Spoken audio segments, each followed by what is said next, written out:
Yo, what's up? This your boy M Breezy, back at it again, man, like I always do around this time. What's up, Cowboy Nation? What's up, YouTube?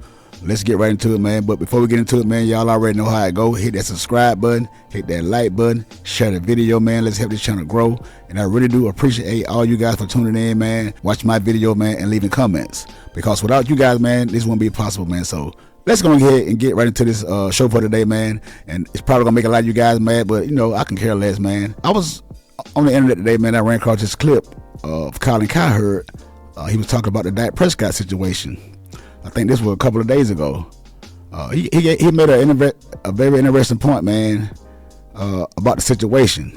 And I know a lot of you guys are not too fond of Cowherd, and neither am I, to tell you the truth, because sometimes this guy be all over the place, and sometimes he do give good takes. And you know, just like some of you other guys that put out content about the Dallas Cowboys, you Dak Prescott fanboys, you're not too fond of a lot of guys that, you know, speak, you know, get their thoughts about the Cowboys. But when you run across somebody that says something that fits your narrative and try to, you know, make your point, you put it out there for the world to see. So I thought this was a very interesting clip, man. I'm gonna put it out there for you guys to take a listen to see what you guys agree with. I think most of you guys would agree with me on this and agree with Cowherd because he's spitting facts on this right here. So we're gonna jump into this, man, and listen to what he had to say on this podcast. And I think he was joined by somebody else on this podcast, and they was breaking down that Dak Prescott situation, man. Tell what you guys think, man. We're gonna come back, man, with some more commentary about what these guys had to say. And you know, I'm gonna come on back with some more commentary, man. Y'all already know how I do it. You start listing Dallas' skill people. You have a B-plus quarterback. If CD Lamb twists an ankle, there is no elite players there. Like, to me, I understand in free agency you overpay, but I look at Dallas as an injury away to CD Lamb as a lot of dependency on Dak. I think they have a Dak Prescott problem, not because he's some bad player, but because of his contract situation. He has the second highest cap hit in the league behind Deshaun Watson at $60 million for this 1 year. That's taken up like 24% of their salary cap. But the problem is you could extend him and get that number way down, but are you comfortable giving him a $200 million Russell Wilson extension? If he had shown you more the last 2 years when it mattered, they wouldn't hesitate. He would already have an extension. They would have had more wiggle room, and they would have been able to sign players. I think they're a little terrified to give him a huge extension. They can say whatever they want, and Jerry never stops talking. Hey, man, this is very true, man. And I think the Cowboys, Jerry Jones and Stephen Jones, man, hey, these guys are terrified to get this guy this big contract, because now, to be honest, this might be one of the biggest decisions that Jerry Jones had to make in his whole career of owning the Dallas Cowboys. I think this might be next to firing Jimmy Johnson, because this can make you or break you.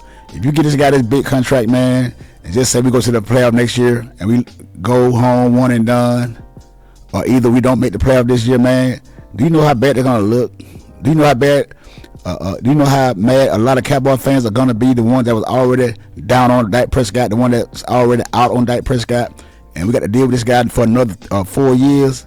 Man, this is gonna be this right here can make or break Jerry Jones and the Dallas Cowboys, because they can lose a lot of fans with this decision. It's entertaining, but their actions are telling you everything you need to know. They're at least hesitant. They may end up doing it, but they're at least for the first time thinking, like, are they going to play this year out on the $60 million contract? And they can't be a one-and-done team in the playoffs anymore and give this quarterback $250 million guaranteed money. Because ultimately, Dak, his last contract that he signed how long ago, he was making $40 million. And he has statistically played a lot better since. What do you think he's asking for? At minimum, probably 4 or 5 years, a couple $100 million, $200 million guaranteed. Have you seen the splits? Hey, man, that's a lot of money, man. That is a lot of money. This is up there in the range of the Patrick Mahomes money and the Joe Burrow money, man, for a guy that is a marginalized quarterback. It is what it is, man. Hey, I hope they do the right thing, man. But we're going to see, man, because the heat is on and the pressure is on. I know this got to make Dak Prescott feel some kind of way. If I'm Dak Prescott, I ask for a trade. because clearly these guys don't want to give him this money because they don't believe in him. I don't either, to tell you the truth. So, and I could be wrong on this. Dak has only won, I think, 9 games in his career when he has under 100 rushing yard support. I think that's the number. I did it last week on the show, and I don't have it in front of me. But there is an absolute, I mean, we have Mahomes in the Super Bowl leading the Chiefs in rushing. We have Josh Allen Lamar in big games leading the team in rushing. If Dak does not get 100 yards rushing, his winning percentage is like 35.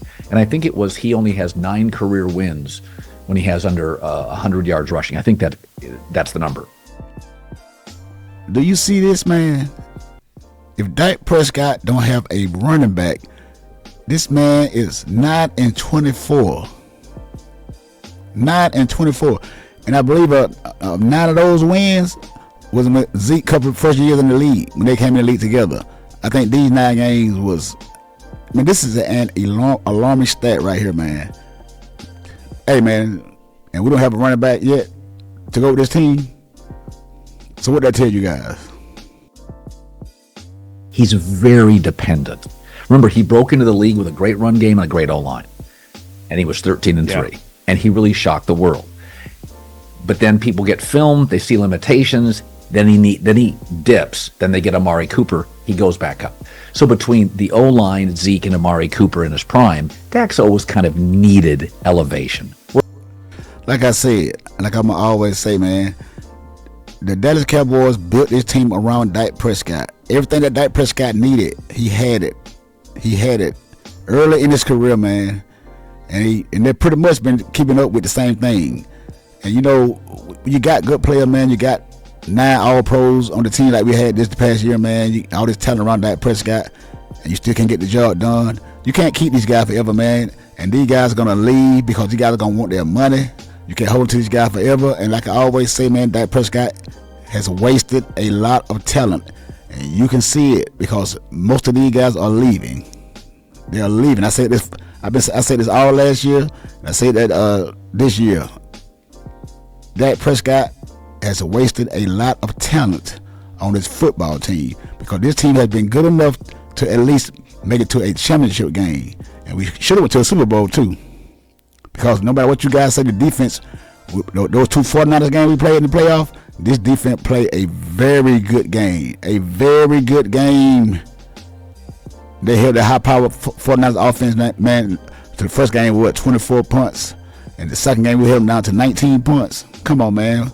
You got to close the deal, man. And Dak Prescott, hey, man, the guy don't have it in him, man. He don't have it in him. Whereas the Mahomes, we know this, Mahomes elevates everybody. I mean, it's Travis Kelce playing for 80% of the quarterbacks in this league is a really good Pro Bowler. He's not Travis Kelce. He's not this. So I just look at Dallas and I'm like, you have these numbers. They're all telling, and it's a bad running back draft. Yeah, man. But I think Michigan guy, the guy from Michigan running back, I forgot the guy's name, and Florida State running back Benson. I think he had the Cowboys. We already talked to him, so I don't think he's gonna be a first pick. If he's there in the second round, third round, they might pick this guy because we need an offensive line. We need a tackle. We need a left tackle. If they move Tyler Smith to the left tackle, we're gonna need a left guard. And we're gonna need a center. And a lot of you guys are not too high on Terrence Steele. So the offensive line should be the first thing we do. Get a lineman, and then get a running back. If he's there in the second or third round, get a running back. Because like you said, this draft is not too running back heavy. But the guy from Michigan, I love him too. I forgot his name. The running back from Michigan. If you guys know his name, let me know in the comment section down there. But we're gonna take a listen to. We got. You know how you guys been saying that if we get rid of Dak Prescott, who else we're gonna get? Now I was listening to Joy Taylor yesterday. I know a lot of you guys don't like Joy Taylor. Y'all, she's a Cowboy hater because let you guys tell it everybody's a Cowboy hater. But I just want to let y'all guys hear this point that she made about who the Cowboys gonna get if we let Dak Prescott go. Just listen to this right here, and before you go make a judgment, And tell me, do you agree with what she had to say? Because I agree. Who are the Cowboys going to trade Dak Prescott for, though, and get better, though? Well, they can't trade him first. Get better for what? Wait, get better on what part? He hasn't I'm just saying, because they do the same thing every postseason. I'm saying, what's the difference between the Steelers and the Cowboys this year? Nothing. Ooh, that's every What was team, What was the difference between the Steelers and the Cowboys last year? Nothing. The Steelers and the Cowboys had the exact same season last year. The only difference is Dak. See, I think that's just differing philosophy on your and my part. Did the Steelers lose in the first round of the playoffs? They did. What did Were the Cowboys do? Steelers entertaining or fun to watch at any point last season? This guy is saying. I'm talking about. It doesn't matter if you're fun or entertaining to watch. What did you do on the football field? See, that's the thing. You guys worrying about who's fun to watch. Oh, the Cowboys might be fun to watch, but do the Cowboys win when it counts? See, that's a Dak Prescott fanboy right there, David Hellman. I'm quite sure you guys know him, but he's a Dak Prescott fanboy. Hey, fun to watch. I'm talking about. Like it's a Disney special. Hold on. I don't care about no fun to watch. I do. Shady. Cut it back to me. I would definitely care How did about the Dallas entertaining Cowboys or season watch. end last year? They lost in the first round. How did the Steelers season end last year? They lost in the first round. Who was playing quarterback Sure. for the Steelers? A lot of guys. Mason Rudolph, Kenny Pickett, and they still made the playoffs. They might have went one and done, but they still made the playoff. Kenny Pickett and Mason Rudolph. So don't tell me who the Cowboys going to get to replace Dak Prescott, because I'm quite sure a serviceable quarterback that can read defense and can make throws accurately can do better than Dak Prescott, or do what Dak Prescott do, is to get us to the playoff. And who knows? Somebody might have a breakthrough, something that Dak Prescott can't do, because like I said, Dak Prescott cannot handle that pressure, and you guys know it. You guys know it, but you don't want to admit it. Scared. Yeah, you guys are scared. So I'm saying, what I'm saying is, I'm not saying that the Cowboys and the Steelers are the same team, but I'm saying that proves my point. This is a team that we talk about should be going to the Super Bowl, competing for the Super Bowl, and you doing the same thing as the Pittsburgh Steelers, who went through 3 different quarterbacks, just traded the quarterback they drafted in the first round, and went out and got Russell Wilson, who just left the team that they're paying him $40 million. Oh my God! That George Taylor is spitting facts. Whether you guys like it or not, man, she just spit a hard fact right there, man. That's the truth. You can hate it if you want to, but you cannot disagree with what she just said. It make a lot of sense, man. You gotta need to stop it, man. Everybody don't hate the Cowboys, man. Everybody can tell the truth about the Cowboys sometime, man. It's okay. It's okay. You guys can't be delusional your whole life. I get it. You like Dak Prescott, but hey, man, it's time to move on. Let it go. And if you're a real Cowboy fan, you will support whoever comes in here next. But I know most of you guys won't, because I'm about to question you guys. That is Cowboy card. Not to play for. The point is, if you can do all these things, Cowboys, I'm tired of talking about them as Super Bowl contenders. We got to put them with the rest of the guys. A lot of teams doing the same thing. And we don't talk about them competing for a Super Bowl. Exactly. And you got James Jones over there. He I don't know why he was on the Packers when they won Super Bowl, and Mike McCarthy was his head coach. So I think James Jones, more likely, he want the Cowboys to win because his coach, Mike McCarthy, he got they got that connection, and he love his coach, and he gonna take it for his coach, man. And he riding that Dak Prescott train. Sometimes you can tell that he want to hop off, but he doing it because he done hop on that train like the rest of you guys is.